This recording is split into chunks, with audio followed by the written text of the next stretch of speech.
Welcome back. Welcome back from lunch. And going straight into the session, it is my pleasure to introduce someone really, really special to WiT Japan, Takaya Shinozuka, who's the CEO and co-founder of Reiwa Travel. And he has a special place in WiT's history because his first startup, Relux, won our very first startup competition in Japan in 2013. And in my memory, we had a couple of the judges, saying a couple of things about his model at that time.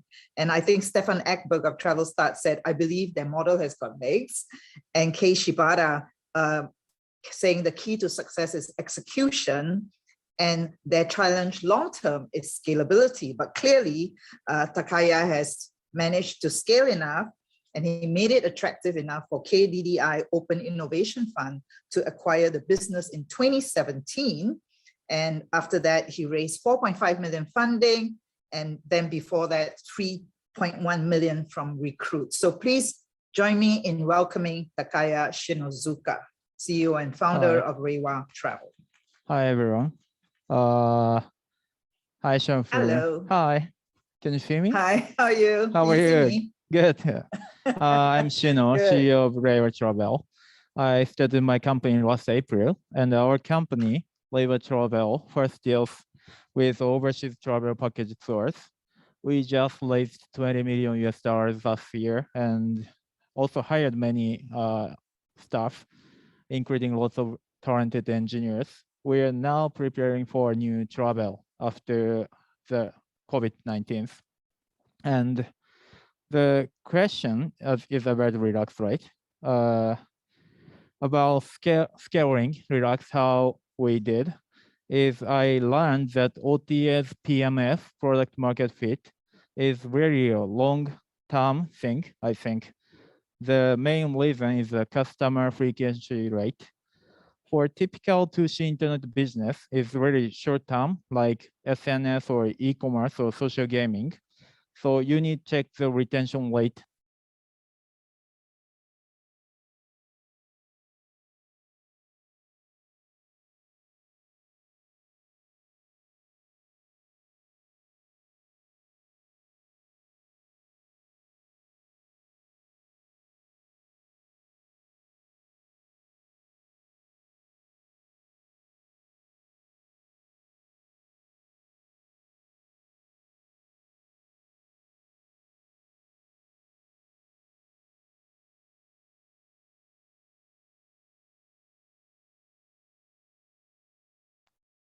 Okay, so really short-term KPIs, but long-term forecast, and then really just kind of keeping your eye on that long-term. Yeah, I think making sure that. Yeah, I think that was the really biggest point I make it PMF. Okay. Yeah. And really, you need to have patience then. So now you're on to Reiwa, which is your new startup. As you say, you've raised 20 million, and you're making a play for the Japanese tour package market, right? And so what I'm curious about, Takaya, is you're going from inbound to outbound, which is kind of a big change, right? And some people will say that you're crazy because Japanese outbound, there's no Japanese outbound right now. And when do you think it will come back? So why did you want to do Reiwa Travel at this point of your career? Because if we talk about current situation from 30 years later, I think we might say today is the best time to start international travel business. The demographics of travelers who have been reset, making it difficult for competitors to invest in this area, or it's very difficult for them to start new challenges. And the client side, hotel and airlines are having trouble finding enough customers. Therefore, I think this is the best time to start new business in this area.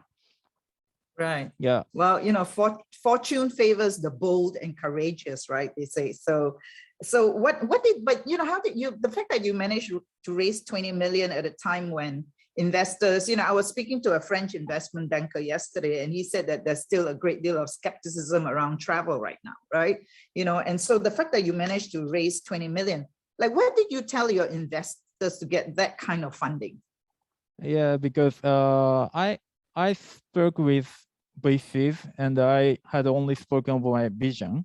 As I said, today is a perfect time to start a travel business. And this is my second challenge at being an entrepreneur. So second one has to be a bigger vision than ever before. I should think so. And to do so, we need to invest more and more. And they approved it.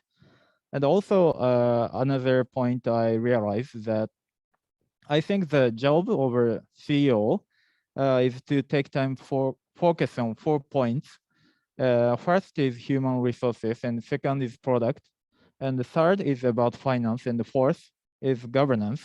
And many successful CEO really focus on product at the beginning, but the other points always prevent me from doing so. So I realized that if I could hire CHRO at the beginning, it really be helpful for me to invest my time to product. And also about finance, every CEO, every year, like for 2 or 3 months, we need to take time to get money from VCs. It's very hard because we have to think about money and money and money. So we don't have time for focusing to product. And also about governance is very important because a lot of CEO is going to be problem in 2 or 3 years about governance or maybe management people or something like that. So I think at the beginning, we should invest to governance section like many public company. Then I can focus on product as as many successful startup CEOs.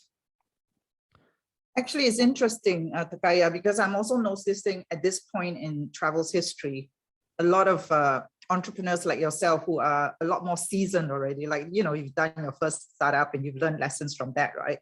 And one of the things that I'm seeing about this sort of what I call the second generation of startups in travel is that they actually have quite a long runway now, like you, 20 million, right? You know, there's a startup that's just raised 40 million from the start. So you actually have a long runway to scale enough, you know, without having to sell too early because you needed to scale, you know? So I'm seeing a second wave of startups that really have very long runway to execute on their vision, which is what you're doing. So let's talk about how you can get outbound travel going again. I mean, we had a Japanese OTA panel just now and Korea too, talking about how to get outbound travel going again. So should there be a similar go-to campaign that was aimed at domestic travel that should be aimed at outbound travel, Takaya? Yeah, I should. So I should. They should do it. Sorry, I think they should do it. But I also think this is one of the very low priority things for the Japanese government, and I think they won't do it. The Japanese government hopes for recovery in domestic travel first before outbound travel. They want people to go to Okinawa or Hokkaido or Kyoto, whatever, in Japan, not rather than Hawaii or Thailand or whatever. But in other words, I think the important thing is for the government or the department of each country to properly promote safety and security to Japanese people and take the initiative in marketing. Because if Japanese government don't want people to go to other countries, but people really want to go abroad, right? So maybe it's very good time to promote them to go to other countries. Right. Yeah. So domestic travel is the first priority. Yeah, first, actually, you had a bit of that, right? Yeah, I mean, our domestic economy is the first priority, and then domestic travel or whatever, something like that. Not outbound, I think. Right. Okay. So in the meantime, then what are you doing? You know, if there's no outbound, are you going to be doing domestic tour packages? No, actually, we just are preparing to make new applications now. So actually, we don't do anything now. We just making new app now. You're preparing. Okay. Yeah. So I remember when you spoke at WiT Singapore, you had three clear goals, and I remember that you said one was to bring a high level of automation and digitization to back office operations, right? And two, you wanted to develop a process to make it easier and quicker for customers to make reservations. And three, you wanted to create a highly profitable company with a small number of people by achieving the first and second goals, right? So you got both a B2B and a B2C model right now. Yeah. Will it be challenging to do both at the same time? Yeah, it's challenging, but it's actually the same as the Relux I was doing at OTA. But naturally, outbound travel is much more difficult, I think, because I realized that if take more time to prepare for package tours and overseas trip comparing to OTAs, because on the customer side, there are lots of huge competitors like JTB-san or HIS-san, or also Booking.com or Expedia, or maybe specific travel agency like Finland something tour or Thailand something tour or Hawaii Aloha something tour, tourism or whatever. So it's really, really hard to find more users. And also the business side is very complicated for us because OTAs, domestic OTAs only need to connect hotels, right? So only few channel managers we need to connect. But overseas travel is very difficult because we have to connect with airplane and GDS too, some GDS, and also hotels. There are tons of channel managers all over the world. And also our activity company or maybe car rental, or maybe we need to make a customer support center in other countries. Also, we need to learn about the culture or laws of each countries. So I think B2B or B2C doesn't matter, but overseas travel market is very difficult to start for startups. Right. So do you regret it then, now that you No. found out how complicated it is? No, I don't regret it, but it's much more difficult than I expected. But now I'm learning it. Right. Yeah. Okay. So given how complex it is, and so we understand then how, it's really giants like JTB, HIS, Booking, they've been around 20 years, and so they've kind of cracked, and Booking.com is now introducing flights, for example, and they're looking at the connected trip, right? So how does a player like Reiwa, compete? How do you make it so different that you can compete with them, although you're only targeting the Japanese outbound market, but how do you compete with brands like JTB, HIS? We don't want to compete. We just want to do differences from them. Actually, I realized that so have you ever bought mineral water in convenience store, right? Yes. Yeah, it's actually same thing. Like if you buy mineral water in convenience store, their taste is same. If you buy convenience store, Lawson or 7-Eleven or supermarket, right? It's actually same thing for the travel market. Like we provide the tour, but it's completely similar to JTB-san or HS-san or maybe Booking.com-san. If you stay Ritz-Carlton Hotel through booking from Booking.com or Expedia, but you can get same experience. So I should focus on how they can easily book, how users can easily book, or how much cheap plans users can get, or maybe the brands are different or taste are different. So we focus on the function or user experience to compete or to compete them or Right. yeah. Right. I mean, you did that really well at Relux, right? So basically you need to make yourself as accessible as possible, as affordable as possible, and a really strong brand positioning that resonates with your target customers. So do you see, once Japanese outbound returns, when it returns, do you see a change in consumer psyche? Like, will they always want Hawaii, or will they want something else? And you said that destinations should start now to prepare to market to Japanese. What messages should they be, selling right now? Yeah, customer behavior, I think, doesn't change a lot after even finishing COVID-19. So I don't think that much has changed, but I do believe that the idea of safety has changed extremely. More and more people don't want to go to areas that feel unsafe and feel uneasy unless they have the proper information. Also, even for travel who used to go abroad, the entry and exit rules are changing rapidly, and it's very difficult for them to go abroad. So I think the value of travel agency is increasing.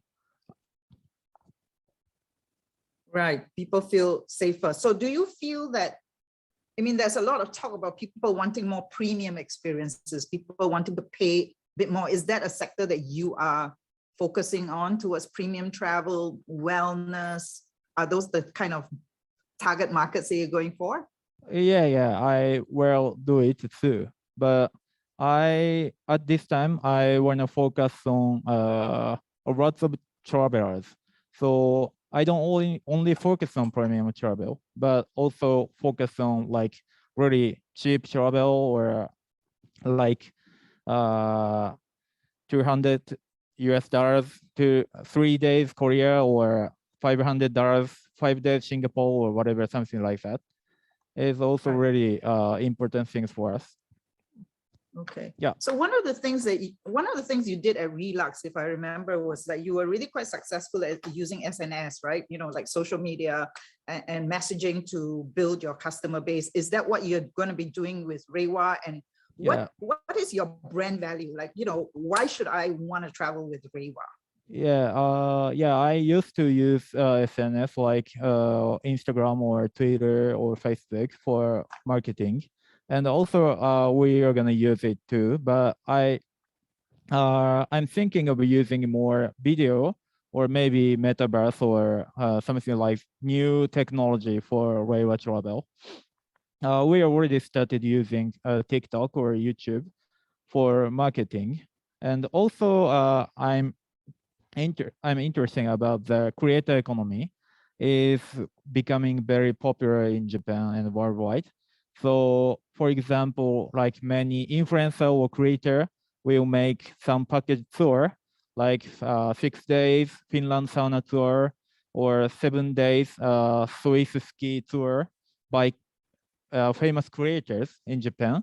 Then they can sell it, and their fans will join to the travel with creators. Right. Yeah, definitely. Creator economy is a big buzzword.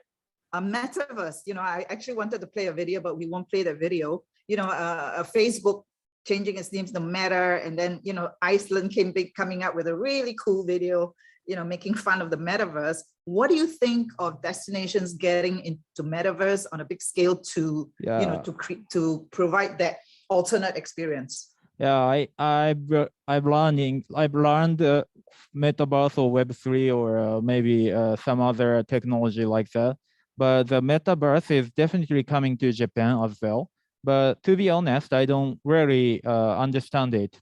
It's kind of similar to the fact that right after the iPhone was released, please remember it. I really remember it when iPhone is coming, but it was almost impossible to imagine that apps over App Store would become so popular in this society. Like today, I couldn't imagine that clearly. So it's kind of same thing, and I feel same feeling like metaverse, the world of the metaverse.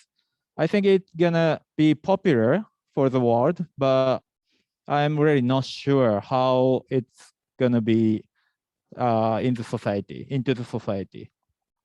Right. Yeah. It's interesting. I was listening to a podcast with Phil Spencer, who's the head of Microsoft Xbox, just this week, and he actually said, the whole concept of metaverse is not new, right? Because the Xbox is actually 20 years old. So the whole concept of creating a universe where people can go and socialize, engage with each other, play, and transact, where they are transacting, is not new itself. So what is the application for travel? And I was curious because Japan has a big gaming culture, right? So you already have customers that are kind of used to going into a universe. And so do you think therefore the metaverse might take off better in a culture like Japan versus another country? It's actually almost same answer, but metaverse for like gaming is very fit for us, but metaverse is for travel. I'm really not sure it works or not, because now it's time of the COVID-19, so we cannot go abroad, or we cannot go to the travel like 2 years ago. So we use it, but after that, when we can go abroad easily, who will use metaverse travel? I'm really not sure about that. But yes, Right, yeah, metaverse is gonna be popular. Yeah. Yeah. I think it's good to kind of watch this space kind of, right? Because I think people are yearning for physical travel, and I don't want to be speaking to you, like this for the next year or so, Takaya. I like to see you in Singapore, or I'm in Tokyo. Yeah, I hope so. Speaking to you face to face, right? Yeah, I hope so. All right, so thank you. We're gonna end with our session with our rapid fire, right? So I've asked you for one word association with the words that I'm gonna share with you now. Japan Travel Bureau. One word. Sorry, what do you mean? One word? Yeah, so I say Japan Travel Bureau, you give me one word to describe the word that comes to mind. Japan Travel Bureau. Japan Travel Bureau. What is bureau means? Sorry. JTB, sorry, I'm sorry. Sorry, I know JTB version. Yes, I'm sorry. One word coming from my brain. Yeah. It's not one word, but it's very hard now. Hard okay. Time. Okay, hard. Okay, HIS. Very hard. Rakuten.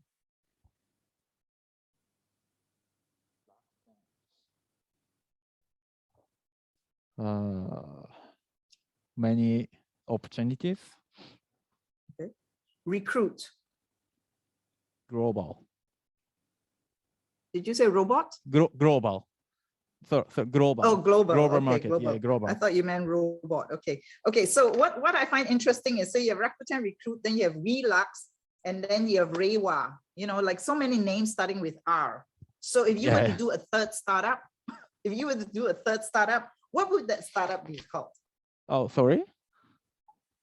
So you have like our names, right? Rakuten, Recruit, Relux, Reiwa. Why so many R's? I don't know. It's just lucky. I mean, good. Lucky. Yeah. Okay, lucky. So Reiwa Travel, I say Reiwa Travel, you say lucky, and I say brave, bold, and courageous, and innovative. So thank you, Takaya-san, for joining us. And really, it's been so good to see you grow, from 2013 to what you're doing now, and we're very proud of you. So we wish you all the best in your journey, and we hope that Outbound Travel comes back soon, and we can see our Japanese friends again in our countries, on our shores. Thank you, Takaya-san. Thank you so much. ありがとうございました。Thank you.ありがとうございました。All right.